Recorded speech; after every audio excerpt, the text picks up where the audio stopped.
Hello, Rune Scholar, wherever and whenever you are. I'm the modern Erilar. Now that we've discussed choosing a writing direction and how to orient our runes, today let's elaborate on the use of framing lines in runic inscriptions. Framing lines define the field on which runes appear. They are an optional way to distinguish rows of most types of runes from each other, but with a certain futhark, they are not optional. The staveless or Hälsinge runes consist predominantly of branches only rather than staves, so framing lines are absolutely necessary to read these runes.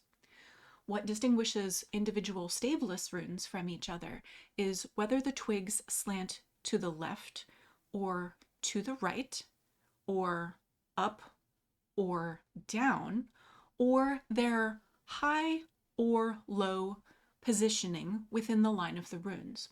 So framing lines provide the context necessary to interpret the relative positioning of the twigs within the writing space to be able to read staveless runes. In their simplest form, framing lines can be the edges of the ground material itself. Rune carvers do seem to have looked for some kind of predefined panel to serve as a background. As I have mentioned in a few episodes now, wooden rune sticks, or runekeflar, bore an inscription on one or more flattened sides of a stick that had more or less parallel edges, with the staves of the runes within the inscription extending to fill the available vertical space.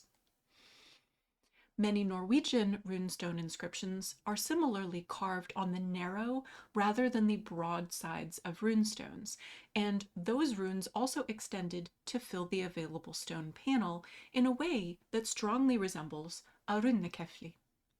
But those ground panels can also be interpreted when rune carvers identify framing lines within a ground material. These can be intrinsic to the carving surface itself. For example, at Hopperstad Stave Church, the wood receiving the runes was wider than rune sticks tended to be, and the rune carver has used the grain lines on the wooden staves from which the church has been constructed to bound the cuts for the runes. When framing lines were not intrinsic to the surface onto which the runes were being applied, rune carvers can apply them artificially to the stone or the wood or other material receiving the inscription. In their earliest artificially applied form, like here on the Charnay bow brooch, framing lines appear as parallel lines in a way that resembled the edges of a rune stick. And Aslak Liestøl felt that this strong resemblance to rune sticks through the application of framing lines could be evidence that runes from their earliest inception were carved on rune sticks, even though our earliest surviving evidence for runes is on other materials like stone and bone and metal. At the Fortun stave church, the Ave Maria inscription runs across the grain. So the lines of the grain could not themselves serve as framing lines. And the rune carver here has incised artificial lines to bound the inscription, just like we just saw. Danish rune writers often added framing lines to the broad faces of stones to separate the individual lines of the text. Later rune carvers, especially in Uppland and Södermanland, departed from the straight parallel lines that were carved in Norway and Denmark, and they explored the decorative possibilities of the stone on which they were working. In addition to orienting the runes within their space, when framing lines were communicated as snakes or other curving zoomorphic figures, they can also serve a decorative or other ornamental function within the inscription. These might be placed in the middle of the stone, around the edge, or in a more free-form design over the face of the stone. And as I mentioned in my last episode, sometimes those framing lines served as the staves within the text itself. Crystal Zilmer wrote that it seems logical that, firstly, the main framing lines were incised into the stone, and afterwards one started filling in the space with runes.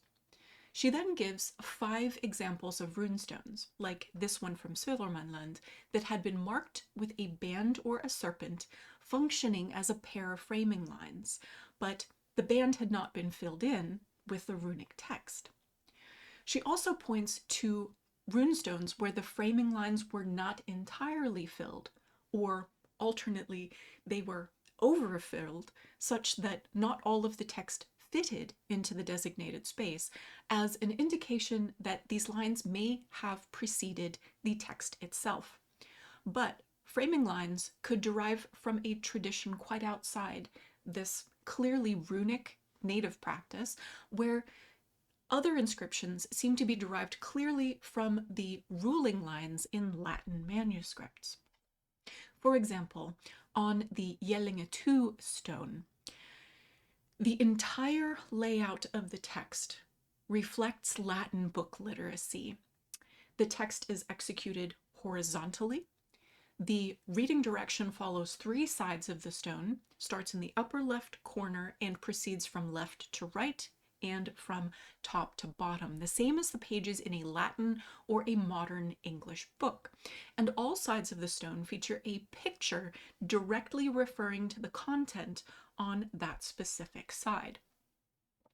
We see a similar practice in lead amulets, many of which feature Latin phrases or invocations of prominent Christian figures, where a set of ruling lines appears onto which runes have been arranged in rows inside of a rectangle.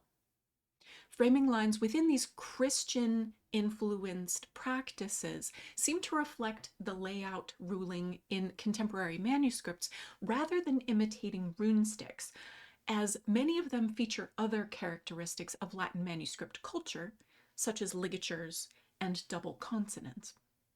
But whether they are a reflection of Latin literacy or a reflection of a more native runic practice, framing lines can help us as rune writers to organize our inscriptions for both clarity and ornament.